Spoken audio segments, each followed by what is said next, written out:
What is up, my fellow golf ball addicts? I have another golf ball review for you today, and we are diving into one that has been requested time and time again. I'm talking about the Wilson Chaos. Let's dive right in.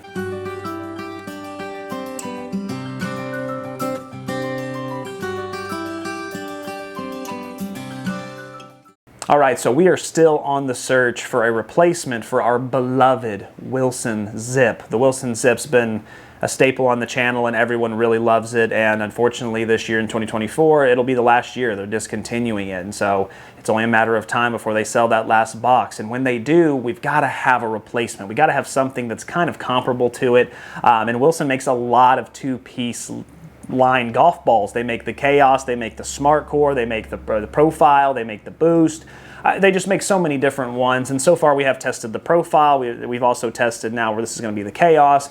Hopefully we can get some really good results from one of these that also reminds me of the feel and sound and all that of the Zip as well. So I know everyone's really wanting that. So let's talk about the price point of this golf ball. Now this golf ball does run about $25, but that's actually for 2 dozen. So you're getting them for $1 a golf ball, and that's really the pinnacle of pricing. When you can get a 2-piece golf ball for the $1 exactly per golf ball, there's been other golf balls that have done it, but when I see that $1 per golf ball price range, I get really excited because that's an amazing value. As long as the golf ball even holds up a little bit and performs average good, you know, somewhere in there, it's a great buy for beginner golfers because, yeah, you're going to lose a bunch of them, but so what? You're paying $1 a golf ball. It's a lot easier on the wallet for sure. All right, so let's talk about the design of the golf ball. So Chaos actually went through a complete redesign. You know, I'll show that this is the previous year versus what they've done now. I actually like the newer one a lot better. I was never a big fan of the old one. I thought it needed an update. The new one's a lot better. The lettering does look a little gimmicky a little bit, but when you think about the name being Chaos and the font being chaotic, it's actually pretty good. I like the design a lot. The blue 3 is a little weird there. I'm not sure why they used the blue coloring, but coming around on the side there, I like that they now have an alignment tool. It just says Wilson on it, which is really clean. Dimple pattern looks fine. It honestly reminds me of something that's probably, you know, based on the dimple pattern, it actually reminds me of something that might be for faster swingers, so we'll see about that. But feels cheap. You know, obviously it's a Surlyn iometer. It's not going to be a urethane, but overall I like the rebrand. You can also get these in the color wave too, as you can see here from the picture. They come in a color pack, which has all kinds of different colors. So if you're someone who likes that bright, you know, neon look that helps find your golf ball a little bit better, you can get them in that as well. So great price point, honestly. I love the redesign. We're off to a great start. Let's get to the chipping and putting green and let's see how it does around there. All right, so Wilson Chaos, it is a firmer 2-piece. I don't know, I don't really expect it to do a lot here. Let's take a look here. I pulled it a little left. Wow, yeah, not really any spin at all. It's actually, it almost kind of looked knuckleballish. Yeah, definitely, I mean, very minimal effort to get the ball to the hole. Not a lot of spin. Yeah, it's actually the opposite. You know, some balls will act like they're going to check up and then have a firm release. This one just immediately has a firm release. All right, well guys, I'll be completely honest. That first time there was 0 spin. I mean, if it could have negative spin, it would have negative spin. So I'm going to go ahead and try to open the face here, maybe hit a little cut. Came in too hot, but boy, just no spin. Let's try it one more time here. Good strike. I mean, it is what it is, you know what I mean? A lot of these 2-piece, firmer distance golf balls, they just don't have any bite. I mean, that's as perfect as I can hit a spin chip shot, and maybe it was like a 2 out of 10 instead of a 1 out of 10, so no spin to be had. All right, so starting off, we're gonna do the mallet putter as always. Now I am using the PXG this time that I reviewed a while back. It's kind of a hybrid, like it's a medium mallet putter. It's not quite as thick as the one I normally use, but I do wanna see how it feels coming off this bad boy. Boy, I really love the feel a lot. It has a nice, soft, buttery type of feel, especially for a 2-piece, but there was definitely some chug effect. I mean, some big chug effect. Let's see if that was just maybe a mistake I made, or maybe it just is the ball. Let's find out here. Okay, a little better on the chug effect, not so bad, but it's still definitely some there. Roll right now, like an 8 out of 10. Not great by any means, but I mean, it is getting the job done. Let's try one more time here. Yeah, that's rough. The roll is okay. I mean, there's some chug there. The ball, I mean, it took halfway to the hole for the ball to kind of figure out what the roll wanted to be. There was a lot of chug in there. Now real quick, I know you can't see this hole I'm shooting at. I'm gonna do a far away one just because I wanna validate this. I wanna see if it really is that big of an issue. Okay, a little better now that I put a little more oomph on it. Let me try one more time here. Nah, chug, really bad chug. Not a fan of that at all. Feels really great. I mean, the feel's phenomenal. It's actually really, I'd like a 9 out of 10 on feel. It's just, I don't like this chug effect. It's not a true roll at all. Yeah, I mean, as far as consistency and feel, it's good, but boy, I just do not like that roll. It would definitely bother me. There's a lot of other golf balls I've tested that are definitely way better. Oh, and in case you were wondering, all those did go in.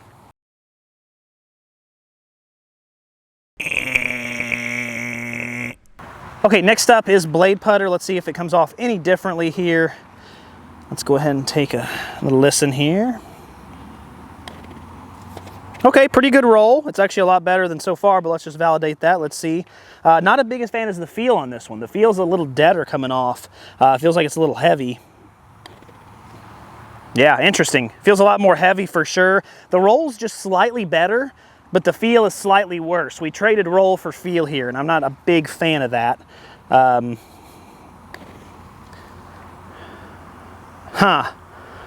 Yeah, again, it's just not there. There's so many golf balls we've tested, and there's so many that are great that this is just too much for me. Yeah, you know, quick summary, I'm a little disappointed. I placed in my underrated golf ball list Wilson, and I do firmly believe that. Wilson, most of the time, is pretty darn good. They do great things. But I'm disappointed in the green, because, you know, Wilson usually does a phenomenal job around the green, even on their two-piece models. I mean, I know their three-pieces are great, the staff model balls are always really good, but even when I was using the Wilson Zip, or, you know, even like the 50 Elite or the Tour Velocity, all those usually do decent around the green for the most part. This is one of the first models I've tested to where zero spin. I mean, if it could have negative spin, it would. Coming off the putter, way too much chug effect. And with a firmer golf ball, it really shouldn't do that. These firmer golf balls that are designed for distance usually are a little bit more of a true roll because they're usually a little heavier, but not the case here. No matter what I did, it just, and then now it's rolling. Well, the problem is on a 3-foot putt, there's too much chug to get to the hole. By the time it figures out what it's gonna do, it's already at the hole. And so that will cause people to miss some putts. I'm not saying you're gonna miss every putt because of it, but it's gonna affect you here and there. Overall, I don't wanna use the term, it's one of the worst I've ever tested, but it's in that mediocre line. I'm not really happy with it around the green at all. And I don't think many people, you know, especially you guys, would be either. Okay, so as far as the feel with all clubs across, you know, the spectrum, it's definitely on the firmer side. It's no Wilson Zip. I'll just be real with you. You know, Wilson Zip is soft and squishy, and you hit it, and it's bouncy ball, rocket power. Not the case here. This is a firmer two-piece distance golf ball. It's going to be probably for faster swingers just based on the feel alone, which isn't necessarily a bad thing. It's just, you know, fast swingers need love too. It's just, I'm a little disappointed it's not going to be, you know, a replacement for the Zip probably, but it feels okay. It feels good. When you hit it in the center, it definitely rockets off the club. Miss hits do let you know pretty good, just because, again, with that firmness, when you hit it, it's going to rattle your hands a little bit and feel it just because of, you know, the firmness of it. It's a distance ball. It's designed to go. It's designed to go straight, and it is designed to get up and go. So is what it is. Let's dive in, of course, to the numbers here. Let's start with the 50-yard pitch. RPM spin, we're looking at 7,066, which that is lower than my average, but when it comes to a two-piece firmer distance golf ball, I'm really impressed with that. That's actually a really good number. When you compare it to some of the other distance-type golf balls I've gotten, it's actually right up there with them, which is awesome. You know, one in particular I can remember is when I tested the Chrome Tour X. That's actually a 4-piece golf ball designed to get a lot more spin, and I only got the same, 7,040. And so the fact that this one is a 2-piece was able to get that, I know it's lower than my average, but boy, it's really, really impressive. Going into the 9-iron, we have a smash factor of 1.36, which is just incredible. That's a new record. I've never gotten that high. 136.5, which is awesome. 137.5, amazing. Did gain 10 yards. Love to see that. 102.4, really good there with your ball mile per hour speed. And then spin was 6,197, so that's a little disappointing. And then it launched, you know, it launched just like low mid, which makes sense, like a low mid kind of thing.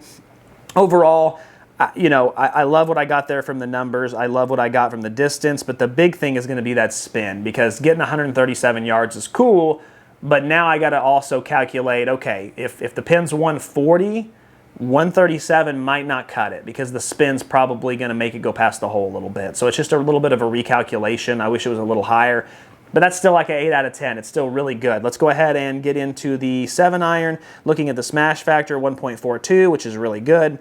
159.3, 161.6, both gains and averages, 114.1, 54.09 on your spin, so only slightly below there. And then launch angle, again, really, really low. I've had issues with low launches lately, but this one in particular, again, firmer two-piece golf ball. I expected it to launch low. It's going to do that. Most golf balls for faster swingers are going to launch really low and then try to come up a little bit. You've seen it on TV. I don't hit shots that way, but I've heard about it and seen about it on TV.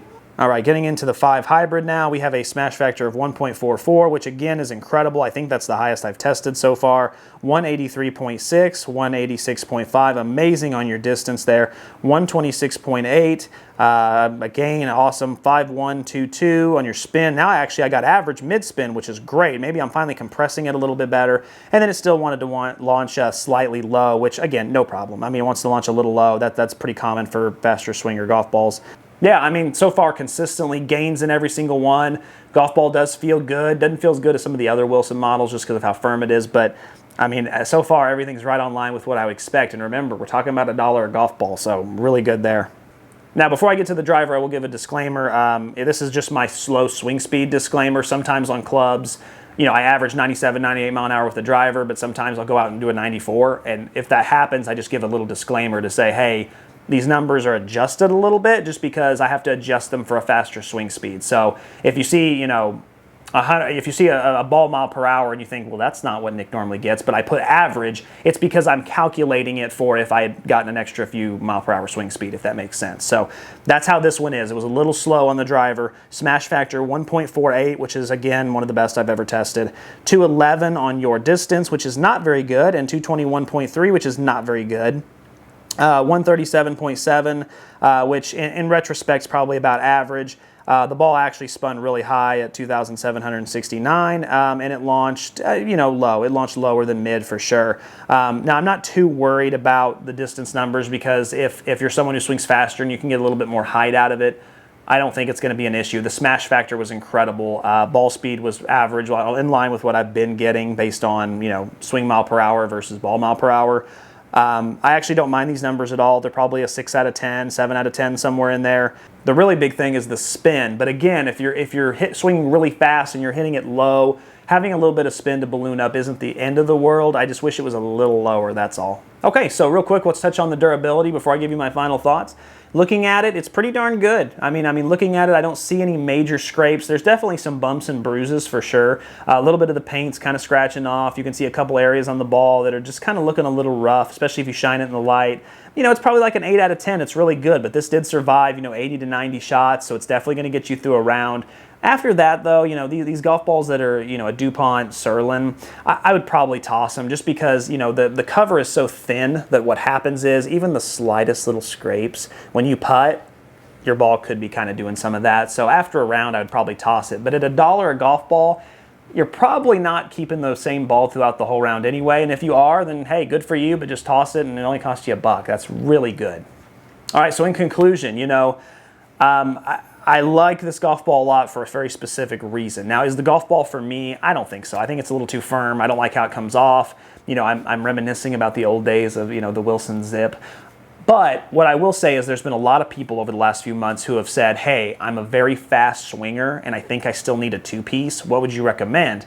And I don't have a lot of options right now because I just haven't tested that many that I could confidently say, hey, try this. This is really good.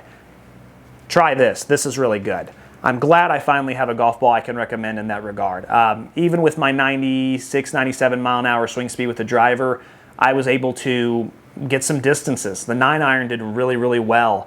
7-iron gains, 5-iron or 5 hybrid, gains. Driver, maybe not so great for me, but I think if you hit this golf ball low, as firm as it is, I think it'll run forever. I think you'll have no problem getting 250 to 275 out of it if you're a fast swinger.